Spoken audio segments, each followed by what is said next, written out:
Hello and welcome back, guys. So today we will be doing another partial fractions question.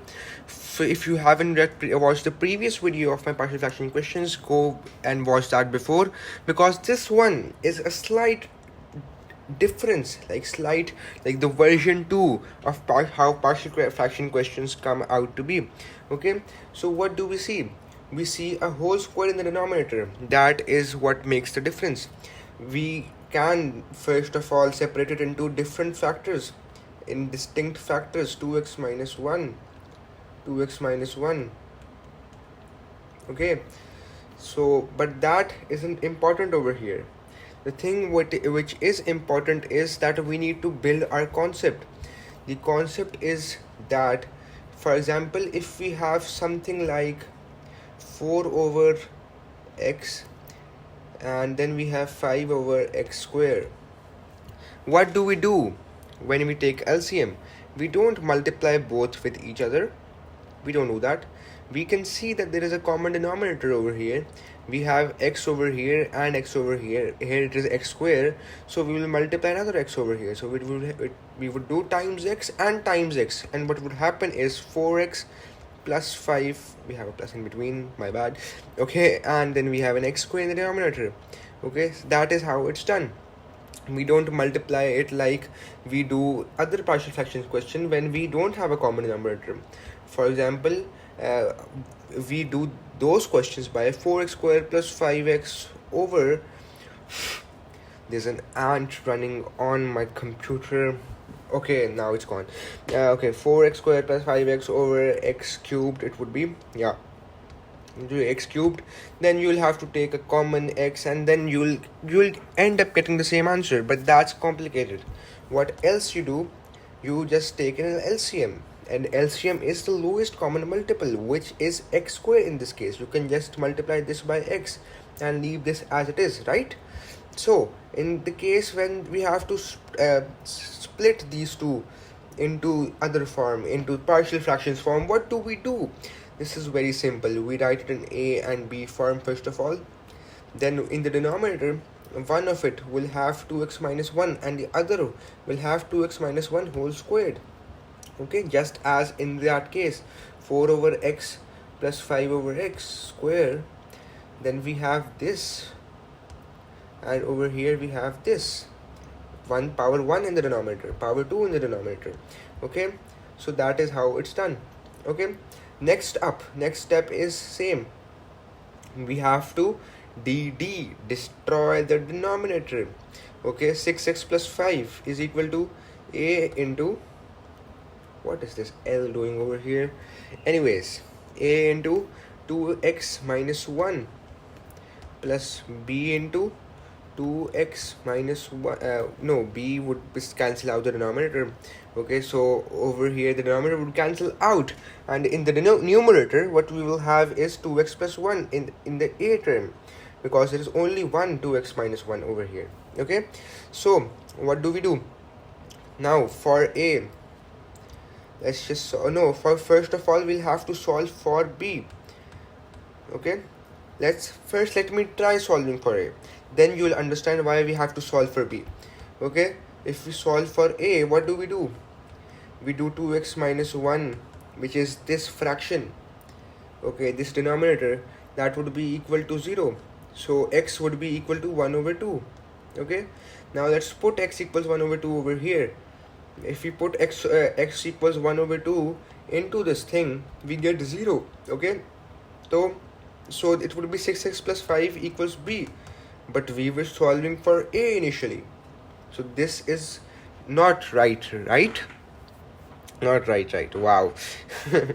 Okay, so that won't be right. What do we have to do? We will have to solve for b first. Okay, what is b? B is the numerator of the squared term. Okay, if we have 3, for example, if we had a plus c over here as well, then we had to solve for plus c. If we had 2x minus 1 square over here and 1 power over here, and this was like something else, then we will solve for c first. Okay, b is where the denominator has the highest power.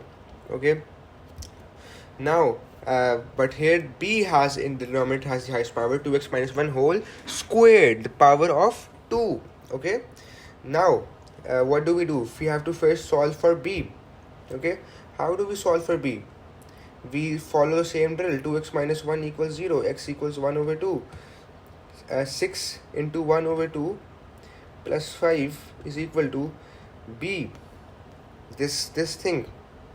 Okay, a becomes 0, right? So 6 over 2 is 3, 3 plus 5, b equals 8, b is equal to 8. Now how do we solve for a? That is a little complicated. Now it is not complicated, it's just different. You have many ways to solve for a, but I'll teach you the simplest and easiest one, that is the most effective. Okay, so how do we solve for a? For a, we just multiply it out. Okay, we have this equation that destroyed the denominator equation. Okay, we need to multiply this out. What do I mean by multiply? 6x plus 5 is equal to, here we have a bracket, right? So a would multiply by 2x, then a would multiply by minus 1. Okay, so 2xa would be, it would be 2xa minus a plus b which is plus b which is plus 8 actually. Okay, we just calculated the value of b. So how do we go about it? Now we have to basically compare the coefficients as we did in the binomials. Okay, how do we do that? Let's just say that I will compare coefficients of x power 1. I just write an x power 1 over here. We don't write a 1 over here, so this, and we just box it up from two sides. Okay, and how do we do that? We need now see x power 1 terms on both sides. This is x power 1 term over here. Okay, so it would be 6x, and over here we have the x power 1 term as this, 2xa or 2ax.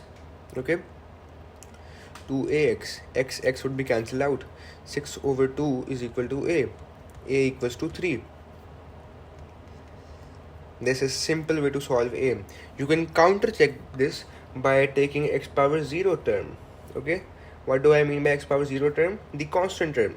We have constant term as 5 over here. 5, just a second, 5 is equal to, and we have constant term this over here, right? Minus a plus 8, minus a plus 8, and a would be equal to 8 minus 5, which is equal to 3. We get the same answer. Okay, so that is how we solve a question when we have, let's write the answer down so that you have greater clarity. B is 8, A is 3. Okay, I hope I remember it till I reach over here. Okay, so how to write the answer? We write it in the form of partial fractions, and that is that we write 3 over 2x minus 1 plus 8 over 2x minus 1 whole squared. Okay, is that it? Yeah, that is it for this question. Okay, now let's move on to a more interesting question. Okay guys, so here we have another two questions, and these are very interesting. Okay, so what do we see over here? First of all, let me just tell you, reinforce the definition of a fraction. If you want the whole concept, you can refer to my partial fractions video uploaded on my channel. Okay, so what is a fraction? A fraction is basically this: 4 over, let's say 8, or 4 over 10. Okay, this is a fraction. You can write it in simple form as 2 over 5. Okay, so what is not a fraction? 5 over 4. This is called improper fraction. Why is it called improper fraction? Because it is improper to be called a fraction. Okay, so what about 4 over 4? This is also an improper fraction because the answer comes out to be 1. Okay, and over here as well, the answer comes out to be 1 over 4. Okay, that whole number is over there, and when the answer is a whole number, that is not a fraction. Okay, so over here, what do? We can see that there is the highest power in the numerator and the highest power in the denominator are same. In the previous question we didn't have this. Okay, if you see over here, the highest power in the numerator is 6x, x power 1.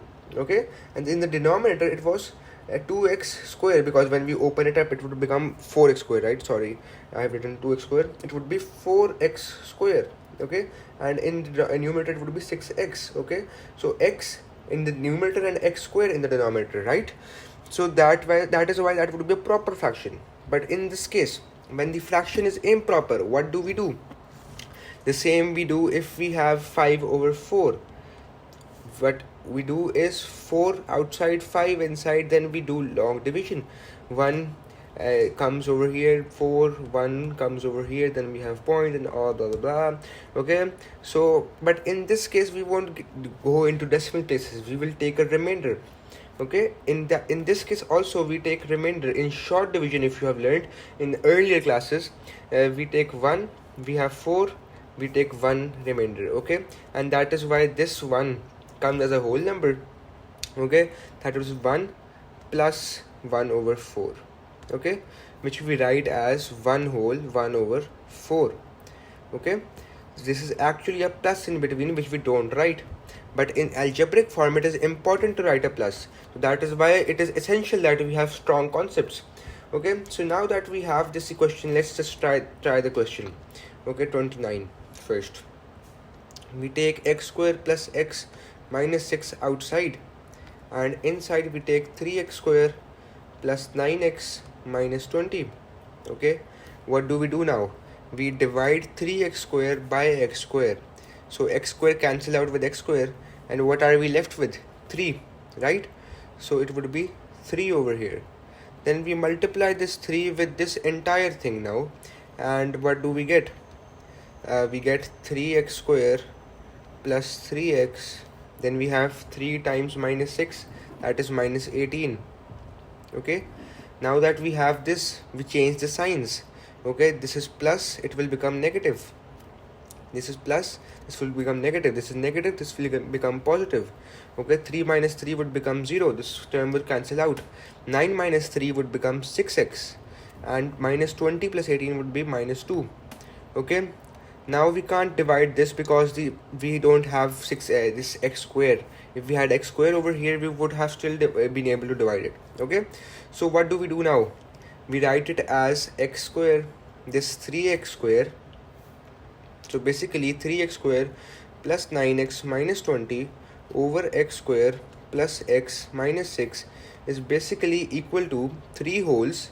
Then we have a plus, then we have 6x minus 2, this remainder, and in the denominator what do we have? Guess what? We have this again, okay?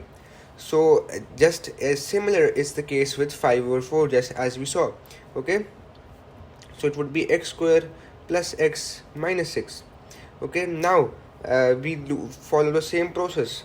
We isolate this 3, we ignore this 3 for the time being, and just solve this in partial fractions, okay? So first of all, we need to factorize this x square plus x minus 6 quadratic form, that is too long, blah blah blah, okay? So what do we do? X square plus, what is that multiplies to get minus 6 and adds to get positive 1, that is plus 3x minus 2x minus 6 equals to x plus 3 minus 2 x plus 3, okay? What do we get? X minus 2 x plus 3, okay? This is what we get. Now what do we have? 3 plus 6x minus 2 over x minus 2 x plus 3. Now we need to solve this thing into partial fractions, okay? Now let's write that down again. 6x minus 2 over x minus 2 into x minus 3, x plus 3, my bad, is equal to a over x minus 2 plus b into x plus 3. Now on to step 2. What is step 2? Destroy the denominator. 6x minus 2 is equal to a into x plus 3 because x minus 2 got cancelled out, plus b into x minus 2 because x plus 3 got cancelled out this time, okay? Now okay, now what do we have? What do we do now? We solve for independent terms for a. How for a? What is for a? this x minus 2 would be equal to 0. Okay, x minus 2 equals 0, x equals to 2. Okay, now we have to plug into it. 6 into 2 minus 2 is equal to a into 2 plus 3. You can put it into b as well, but you'll get 0. You can try it out on your own. Okay, if you don't believe me. 6 into 2, 12 minus 2, 10. 10 is equal to a into 5. A equals to 2. That's excellent. Then we have for b. What do we have for b? We have x plus 3 equals 0 this time. X plus 3 equals 0. X equals to minus 3. Okay, now what do? We plug it into 6 into minus 3 minus 2 equals to b into minus 3 minus 2. Okay, now 6 into minus 3 equals minus 18. Minus 18 minus 2 minus 20 is equal to b into minus 5. Okay, so minus 20 over minus 5, b equals to 4. Okay, now how do we write it? A equals 2, b equals 4. Okay, now I'll just write it over here because I am lazy enough to write it again. A equals 2, b equals 4. Now how do we write the entire thing again? Let me just write it over here. So the answer is, what did we have? We had this, right? So 3 would come as it is. Then we would have 3 plus 2 over x minus 2 plus 4 over x plus 3. This is our answer. Okay, for question 30, you can take a screenshot of this and you have to try it on your own. Okay, and you will DM me your results, and in a day or two's time I will put the solved working on my Insta page. Okay, make sure to check out my Insta page. It is the same name as my YouTube channel. Okay, thank you for watching. Bye bye.